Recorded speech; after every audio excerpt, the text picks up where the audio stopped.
OBD de trouble code description technique cylindre 4 trim de carburant à la limite minimale. Qu'est-ce que cela signifie?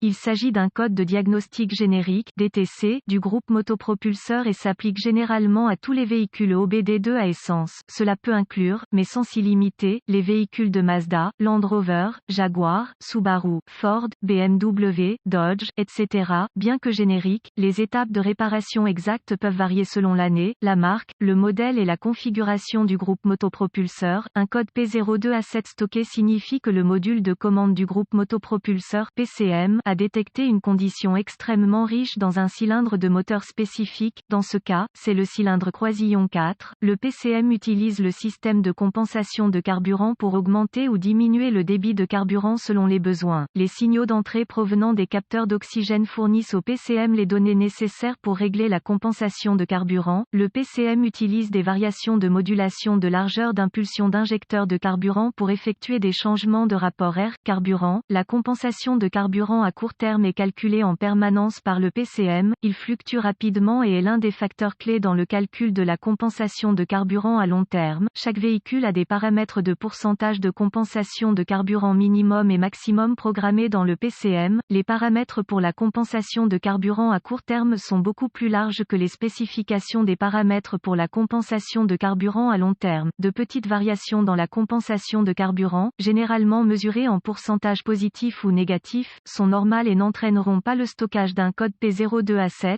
Les paramètres de compensation de carburant maximum, positif ou négatif, sont normalement dans la plage de 25%. Une fois ce seuil maximum dépassé, un code de ce type sera enregistré. Lorsque le moteur fonctionne à un rendement optimal et qu'il n'est pas nécessaire d'augmenter ou de diminuer la quantité de carburant livrée à chaque cylindre, la garniture de carburant doit refléter entre 0 et 10%. Lorsque des conditions d'échappement pauvres sont détectées par le PCM, le carburant doit être augmenté et la compensation de carburant reflètera un pourcentage positif. Si l'échappement est trop riche, le moteur a besoin de moins de carburant et la garniture de carburant doit refléter un pourcentage négatif. Voir aussi, tout ce que vous voulez savoir sur les versions de carburant. Les véhicules OBD2 devront établir un modèle de stratégie de compensation de carburant à long terme, ce qui nécessitera plusieurs cycles d'allumage. Graphique de compensation de carburant comme indiqué par l'outil d'analyse OBDII. Quelle est la gravité de ce DTC?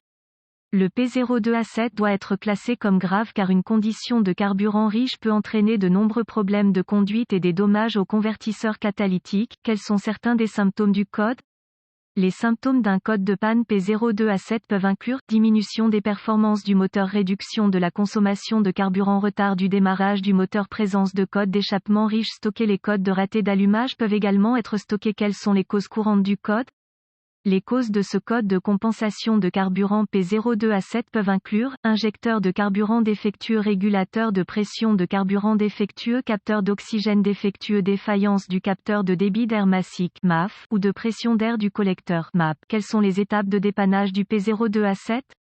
S'il y a des codes liés au MAF ou au MAP, diagnostiquez-les et réparez-les avant d'essayer de diagnostiquer ce code P02A7. Je commencerai mon diagnostic par une inspection générale de la zone du rail d'injection de carburant. Je me concentrerai sur le régulateur de pression de carburant et la source de vide pour le régulateur de pression de carburant, le cas échéant. Je voudrais vérifier le régulateur pour des signes de fuite. S'il y a du gaz à l'intérieur ou à l'extérieur du régulateur, soupçonnez qu'il a échoué. Si aucun problème mécanique évident n'est découvert dans le compartiment moteur, plusieurs outils seront nécessaires pour poursuivre votre diagnostic: un scanner de diagnostic 1 volt, ohmètre numérique DVOM, un manomètre de carburant avec adaptateur, une source d'information fiable sur le véhicule. Ensuite, je connecterai le scanner au port de diagnostic du véhicule. Je voudrais récupérer tous les codes stockés et figer les données de trame, puis les écrire tous pour une utilisation ultérieure. Maintenant, je voudrais effacer les codes et tester le véhicule pour voir si certains sont réinitialisés.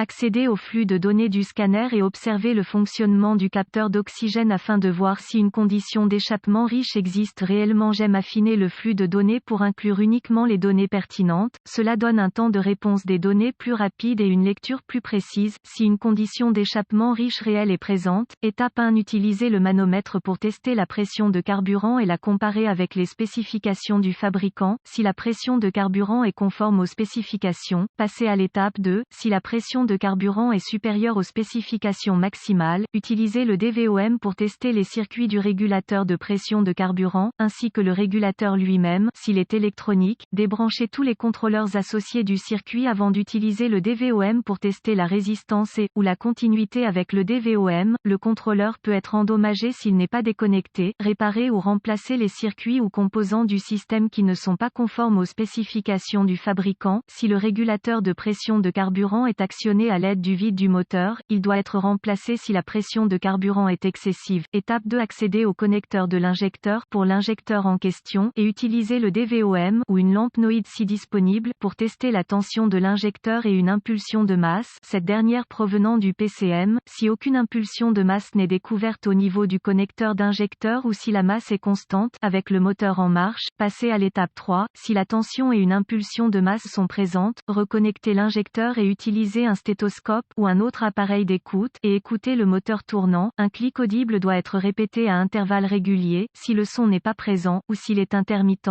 soupçonnez que l'injecteur du cylindre en question est en panne ou obstrué. L'une ou l'autre condition justifiera probablement le remplacement de l'injecteur. Étape 3. La plupart des systèmes d'injection de carburant modernes fournissent une alimentation constante de la tension de la batterie à chaque injecteur de carburant, le PCM fournissant une impulsion de masse à l'instant approprié. Pour compléter le circuit et entraîner une pulvérisation de carburant dans le cylindre, utilisez le DVOM pour tester l'impulsion de l'injecteur au connecteur PCM. S'il n'y a pas d'impulsion de masse ou une masse constante au connecteur PCM, sans aucun autre code présent, suspectez un PCM défectueux ou une erreur de programmation PCM. Remarque: soyez prudent lorsque vous testez, remplacez les composants du système de carburant haute pression.